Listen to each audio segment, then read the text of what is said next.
ശ്രുതി vegetable biryani മതിയെന്ന് പറഞ്ഞപ്പോൾ സജി പറഞ്ഞു സുധിയോട് ചെന്ന് സാധനങ്ങൾ വാങ്ങി വരാൻ. ഉടനെ തന്നെ കാശ് ചോദിച്ചപ്പോൾ ആഹാ പൗഡർ ഇട്ടത്തേക്ക് വെജിറ്റബിൾ ബിരിയാണി കഴിക്കണമെങ്കിൽ നിൻ്റെ പൈസയ്ക്ക് സാധനങ്ങൾ വാങ്ങാൻ പറഞ്ഞു. ശ്രുതി പറഞ്ഞു ഞാൻ പൈസ എടുത്തുകൊണ്ട് വരാമെന്ന് പറഞ്ഞിട്ട് 500 രൂപ എടുത്ത് സുധിയുടെ കയ്യിൽ കൊണ്ടു കൊടുക്കുന്നു. അങ്ങനെ മടിച്ച് സാധനങ്ങൾ വാങ്ങാൻ പോയി. സജിക്ക് പൗഡർ ഇട്ടത്തിയുടെ വെജിറ്റബിൾ ബിരിയാണി മോഹം അവരെ കൊണ്ട് തന്നെ ചെയ്യിച്ചല്ലോ എന്നുള്ള സന്തോഷത്തിൽ നിൽക്കുകയായിരുന്നു. നേരെ രേവതിയുടെ അടുക്കളയിൽ പണിയെടുത്ത് നിൽക്കുകയായിരുന്നു. റൊമാൻറ്റിക് മൂഡിൽ സജി രേവതിയെ നോക്കി നിൽക്കുന്നു. രേവതി മലക്കറി കട്ട് ചെയ്യുകയായിരുന്നു. അവൻ പുറകിൽ കൂടി പോയി അവളെ കെട്ടിപ്പിടിച്ച് ഒരു ഉമ്മ നൽകിയിട്ട് ഓടി. സുധി എന്നിട്ട് രേവതി ഇങ്ങനെ നിൽക്കുകയാണ്.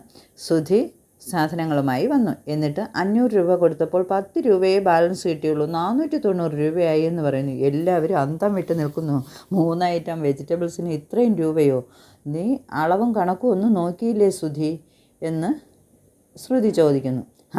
സച്ചി പറയുന്നു വലിയ ഷോപ്പിലെ മുതലാളിയായി ലക്ഷങ്ങൾ എണ്ണി വാങ്ങാനുള്ളവൻ 500 രൂപ കൊടുത്തയച്ച് 1.5 കിലോ വെജിറ്റബിൾ വാങ്ങാൻ പറഞ്ഞിട്ട് അതിൻ്റെ കണക്ക് പോലും നോക്കാൻ അറിയില്ല. ചന്ദ്ര വിഷമിക്കുന്നു. അച്ഛൻ പറയുന്നു ബിസിനസ് ചെയ്യാനും പഠിക്കാനും 7 ഡിഗ്രിയുടെ ആവശ്യമൊന്നുമില്ല. നല്ല പരിചയവും കണക്കിലുള്ള സാമർഥ്യവും മാത്രം മതി. എല്ലാം നമ്മൾ ശ്രദ്ധിച്ച് ചെയ്താൽ ഒരു ബുദ്ധിമുട്ടും വരികയില്ല. അതെന്തായാലും ഇപ്പോൾ സുധിക്കില്ല. അതിൻ്റെ കുറവുണ്ട് സുധിക്ക്. ഇനി സുധി അത് ശ്രദ്ധിച്ച് ചെയ്യണമെന്ന് പറയുന്നു. ഇനി നീ ഈ വക കാര്യത്തിലൊക്കെ ശ്രദ്ധിക്കണമെന്ന് വീണ്ടും പറയുന്നു.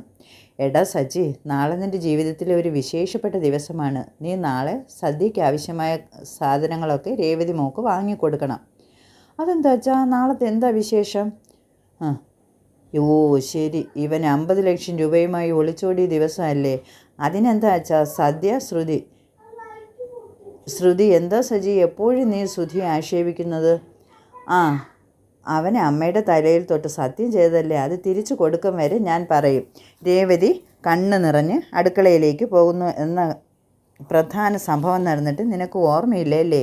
നീ രേവതിയുടെ കഴുത്തിൽ താലി കെട്ടിയത് അതേ ദിവസം തന്നെയല്ലേ സച്ചി രേവതിയുടെ അടുത്ത് പോയി അവളെ സമാധാനിപ്പിക്കുന്നു.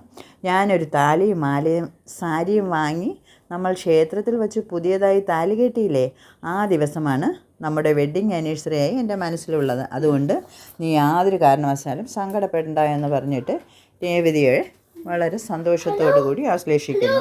അതോടുകൂടി